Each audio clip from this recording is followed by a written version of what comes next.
Ever feel like you're drowning in information when trying to understand history, especially those really big, complex moments? Well, today we're offering a kind of shortcut. We're diving deep into a pivotal period, the massive change of sovereignty in the Arad region of Europe right after World War I. Think rapid, really tumultuous change. Not just lines on a map, but lives turned upside down almost overnight. That's exactly it. It wasn't just about borders, although, yeah, those being redrawn at incredible speed. We're talking about the collapse of huge, centuries-old empires, the messy birth of new countries, and importantly, how all that massive change directly impacted everyday people in their towns and cities. Right. And to guide us, we've got a detailed historical account. But what makes it really special are these excerpts from local newspapers of the time. So you get this amazing on-the-ground perspective, what people were actually reading and thinking. Our mission today: to unpack those super fast political shifts and see how they played out in real time in one key city, Arad. Okay, let's dig in. So let's set the scene first. The Austro-Hungarian monarchy is basically unraveling in the second half of 1918. The war effort for the Central Powers just wasn't sustainable. That whole Brest-Litovsk peace treaty with Russia, it didn't really change the tide like they'd hoped. No, it didn't. And Emperor Charles IV, the last Habsburg emperor, he saw it coming. He was making these desperate attempts to pull out of the war. He even declared Austria a federal state in October, trying to hold things together somehow. But it was too little, too late. Far too late. The fronts were collapsing. And crucially, within the Hungarian part of the empire, the national minorities, Slovaks, Romanians, Serbs, Croats, they were all loudly demanding their own nations.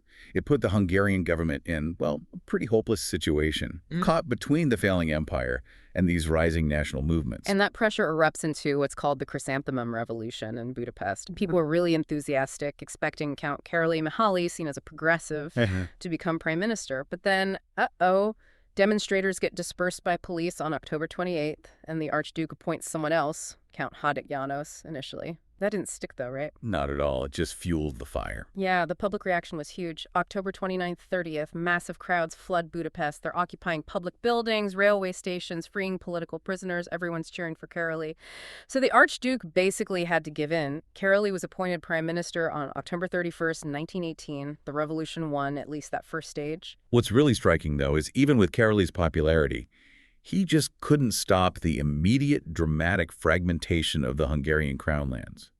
It happened incredibly fast, like bang, bang, bang. Right. Czechoslovakia proclaimed October 28th. Wow. Croatia declares independence the next day, the 29th. Austria itself is officially created on the 30th.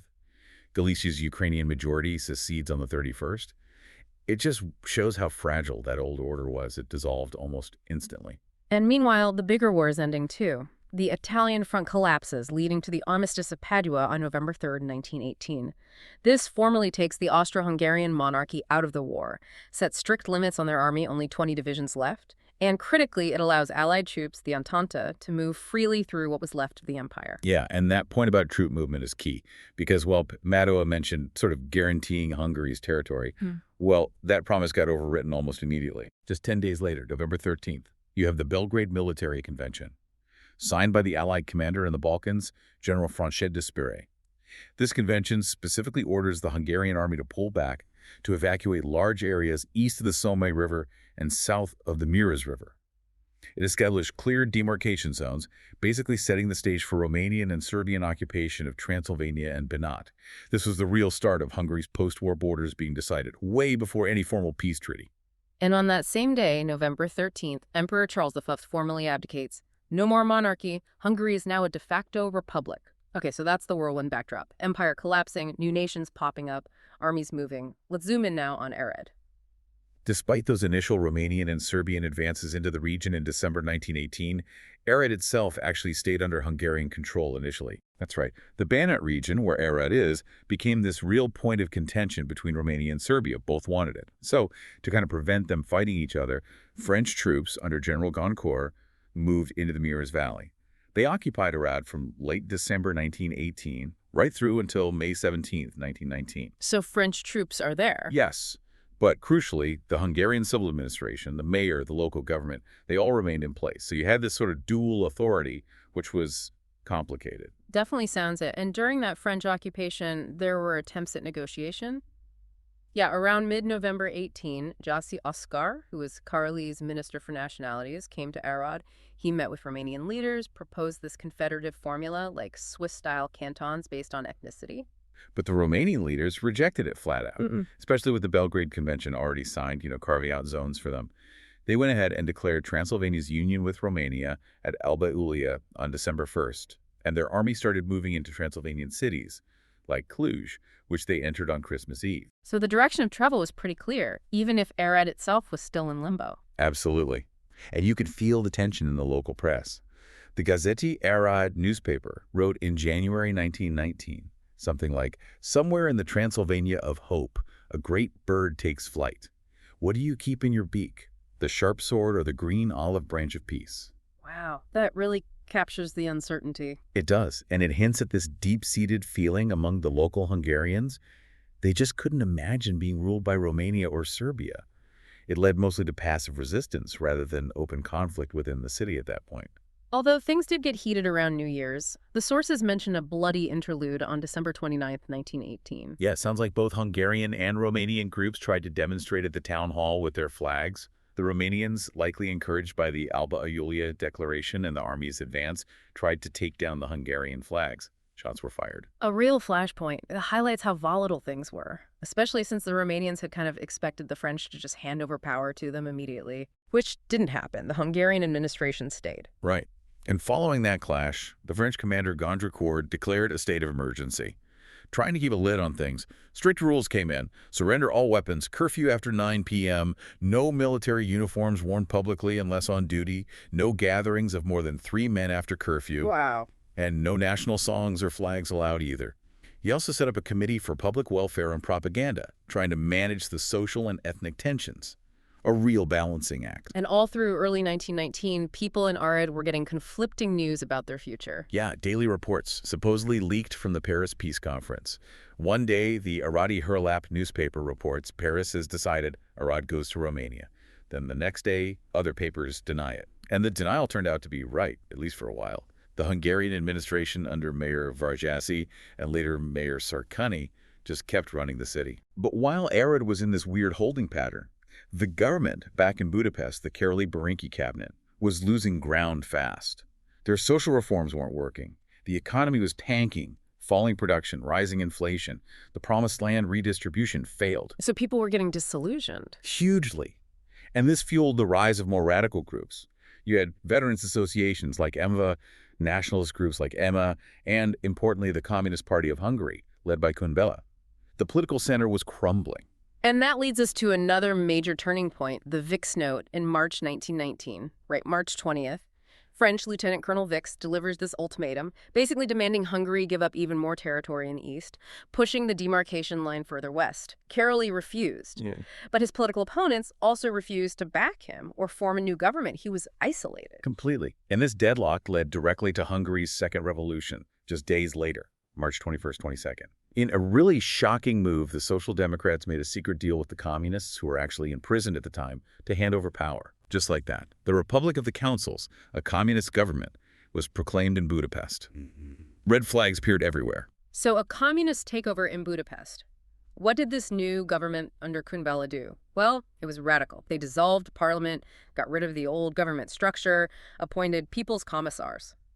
Kunbela had good connections with Lenin in Russia, hoped for Soviet help, and actually declared war on all the countries making claims on Hungarian territory: Romania, Czechoslovakia. Which predictably made Hungary persona non grata at the Paris peace talks. It was a very confrontational approach. Probably not the best strategy internationally. Not at all. And Kunbela's government couldn't actually control the whole country. So you started seeing counter-governments forming in areas outside their reach, including one in Arad, actually. On May 7th, a counter-government of Arad was set up by local aristocrats, led by Count Károlyi. Another Károlyi. A different one, yes. They tried to join up with Admiral Horthy's emerging anti-communist national army down in Szeged, but they didn't get far. Romanian border guards stopped them at Mazuhes, so that counter-government fizzled out pretty quickly. Okay, so chaos in Budapest, counter-governments forming, and this is when the Romanian army makes its move on Arad. Exactly. May 17th, 1919. Officially, they said it was to prevent the spread of communism from Kunvela's regime. The takeover was incredibly fast. The mayors told at 10 a.m. troops arrived by 11. The main street flooded with people watching. Down came the Hungarian and French flags. Up went the Romanian flag. Lieutenant Colonel Vasilescu took command. Another officer, Pirici, was greeted as a liberator by the local Romanian population. And Dr. Eisten Mariu became the first Romanian prefect of Arad. A decisive moment. But what's truly bizarre is what happened next. Most of the existing Hungarian officials refused to swear allegiance to Romania. And then, just a week later, May 24th, the French commander, de Tanaudra, announces the French army is taking back control. What? So the Romanians leave? Well, the administration reverts. Arad goes back under Hungarian administration with French oversight for almost another month and a half. That is wild. It just shows the incredible confusion and overlapping authority. Totally. Constant back and forth, immense instability for the people living there. Which makes the visit of General François d'Espèrey, the guy who signed the Belgrade Convention, seem even more significant. He came to Arad on June 25th, talked to both Hungarian and Romanian sides. You'd think this would be a massive deal, finally sorting things out. You would think. But what's fascinating is how the Hungarian newspapers in Arad reacted, or rather didn't react.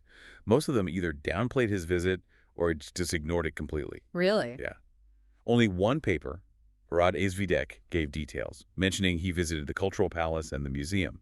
But even their report had a bit about his opinion on the city's Statue of Liberty mysteriously censored, just erased. That speaks volumes, doesn't it? About control, maybe denial. It certainly suggests a controlled narrative, perhaps a reluctance to acknowledge the shift that was likely coming. And that shift did come. The definitive second Romanian entry into Arad was July 5th. Eisten Mariu returned as prefect. By July 6th, Romanian authorities were systematically taking over all public institutions. This time, it was for good. And the impact was immediate and sweeping. Hungarian civil servants were called again to take the oath of allegiance to Romania. Key positions were filled by local Romanian intellectuals. Dr. Ioan Robu became the city's first Romanian mayor. What about the language? Hungarian was allowed to remain the administrative language sort of indefinitely, for practical reasons initially. But the big change was in education. The Royal Main Gymnasium, other Hungarian secondary schools, the agricultural and commercial schools, they were all taken over. The Cultural Palace, the museums, too. Effectively, Hungarian language secondary education became, quote, completely impossible in the city, despite some compensation offered for school foundations. It was a huge blow to Hungarian cultural life. And Romanian censorship started formally on July 19th. So by early August 1919, even before the Treaty of Trianon was signed much later, the change of sovereignty in Arad was essentially a done deal on the ground. So Arad is now firmly under Romanian administration. How did the Hungarian population, the Hungarian press, respond to this new reality? It seems they largely adopted a strategy of, well, passive resistance, turning their focus away from local urgents. Exactly. You see the newspapers concentrating much more on international news or events back in Hungary proper. There was a noticeable lack of reporting on decisions coming from Bucharest that directly affected the region.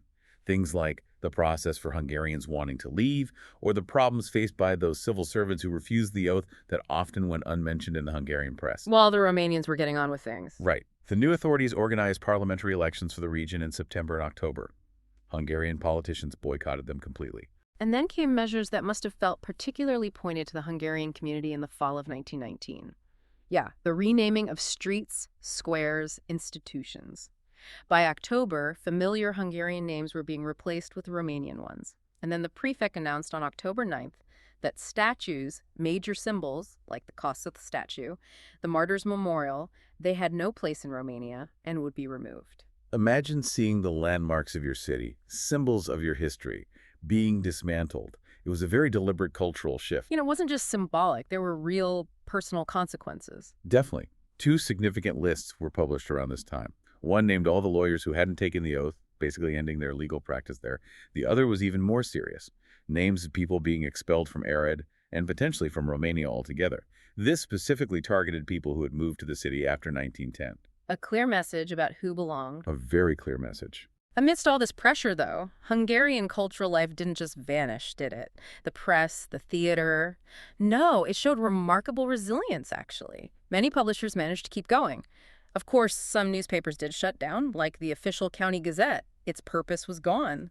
or Függetlenszeg, which closed for political reasons. And even established papers like Arad's Fidek saw their influence shrink dramatically, becoming a small newspaper with a small circulation, as one editor put it. But interestingly, more new Hungarian papers actually started up during this period than closed down. Really? What were they like? They often steered clear of direct politics, focusing more on culture, literature, arts, things seen as less sensitive.